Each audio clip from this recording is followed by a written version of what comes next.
ഇൻഫോസ്പെയറിൻ്റെ പുതിയൊരു വീഡിയോയിലേക്ക് ഏവർക്കും സ്വാഗതം. ചാനൽ ആദ്യമായിട്ട് കാണുന്നവരാണെങ്കിൽ സബ്സ്ക്രൈബ് ചെയ്ത് ലൈക്കും കൂടെ ചെയ്യാൻ മറക്കല്ലേ. പെൻഷൻ അറിയിപ്പുകളും അതുപോലെ അക്ഷയവുമായി ബന്ധപ്പെട്ട പുതിയ അപ്ഡേഷനുകളും ഗവൺമെൻറ്റിൽ നിന്ന് വരുന്ന ഏറ്റവും പുതിയ അറിയിപ്പുകളുമായിരിക്കും ഈ ചാനലിൽ ഉണ്ടാവുക. എല്ലാവരും സപ്പോർട്ട് പ്രതീക്ഷിക്കുന്നു. രാജ്യത്തെ ഡ്രൈവിംഗ് ലൈസൻസ് ഉടമകൾ ആധാർ കാർഡുമായി ബന്ധിപ്പിക്കണമെന്നാവശ്യപ്പെട്ട് കേന്ദ്ര സർക്കാർ. രാജ്യം ഡിജിറ്റൽ ലോകത്തേക്ക് കൂടുതൽ മാറുന്നതിൻ്റെ ഭാഗമായാണ് സർക്കാരിൻ്റെ ഭാഗത്തു നിന്നുള്ള ഈ നീക്കം. നിലവിൽ മൊബൈൽ നമ്പർ ആധാറുമായി ബന്ധിപ്പിച്ചവർക്ക് ഈ ചലാൻ വിവരങ്ങൾ, ലൈസൻസ് അപ്ഡേറ്റുകൾ എന്നിവ തത്സമയം ലഭിക്കും.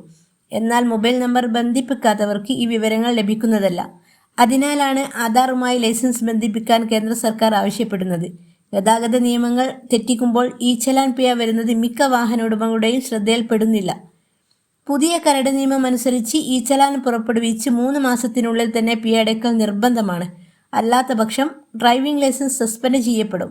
ഒരു സാമ്പത്തിക വർഷത്തിൽ സിഗ്നൽ ലംഘനം, അപകടകരമായ ഡ്രൈവിംഗ് തുടങ്ങിയ കുറ്റങ്ങൾക്ക് 3-ൽ കൂടുതൽ ചലാനുകൾ ലഭിച്ചാൽ ലൈസൻസ് 3 മാസത്തേക്ക് സസ്പെൻഡ് ചെയ്യാനും സാധ്യതയുണ്ട്.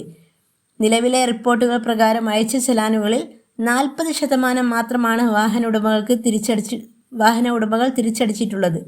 മൊബൈൽ നമ്പർ ലിങ്ക് ചെയ്യാത്തതിനാൽ പലർക്കും ചലാൻ അലേർട്ടുകൾ ലഭിക്കുന്നില്ല എന്നതാണ് വാസ്തവം.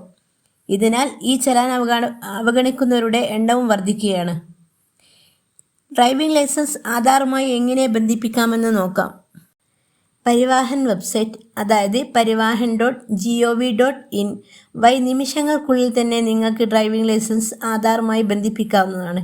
RTO ഓഫീസിൽ നേരിട്ട് പോകേണ്ട ആവശ്യമില്ല, ഫോണിൽ തന്നെ ചെയ്യാവുന്നതാണ്.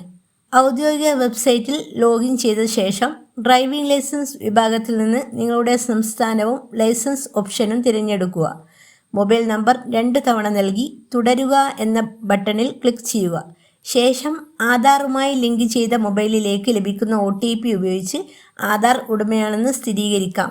ലിങ്കിങ് വിജയകരമായാൽ സ്ക്രീനിൽ സ്ഥിരീകരണ സന്ദേശവും മൊബൈലിലേക്ക് SMS-ഉം ലഭിക്കുന്നതാണ്. പിന്നെ പ്രത്യേകം ശ്രദ്ധിക്കേണ്ടത്, ഈ പ്രക്രിയയ്ക്ക് യാതൊരു ഫീസും ഈടാക്കുന്നില്ല. വാട്സപ്പ് സന്ദേശങ്ങളിലൂടെ വരുന്ന സംശയാസ്പദമായ ലിങ്കുകളിൽ ക്ലിക്ക് ചെയ്യാതിരിക്കാൻ ശ്രദ്ധിക്കുക. മൊബൈൽ നമ്പർ ആധാറുമായി ബന്ധിപ്പിച്ചിട്ടുണ്ടെങ്കിൽ മാത്രമേ ഈ പ്രക്രിയ പൂർത്തിയാകുകയുള്ളൂ. പഴയതോ ഉപയോഗിക്കാത്തതോ ആയ മൊബൈൽ നമ്പർ ആണെങ്കിൽ ആദ്യം അത് അപ്ഡേറ്റ് ചെയ്യാനാണ് ശ്രദ്ധിക്കേണ്ടത്. പിന്നെ ഈ ചലാനുകളെ വാഹന ഇൻഷുറൻസുമായി ബന്ധിപ്പിക്കാനും സർക്കാർ പദ്ധതിയിടുന്നുണ്ട്.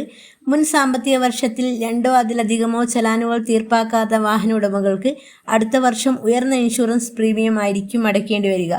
ഗതാഗത നിയമങ്ങൾ കർശനമായി പാലിക്കുകയും ഈ ചലാനുകൾ കൃത്യസമയത്ത് അടയ്ക്കുകയും ചെയ്യേണ്ടത് അനിവാര്യമാണ്. ആധാർ ലൈസൻസ് ലിങ്കിങ് പൂർത്തിയാക്കി ഔദ്യോഗിക SMS അലേർട്ടുകളിൽ മാത്രം വിശ്വസിക്കുക.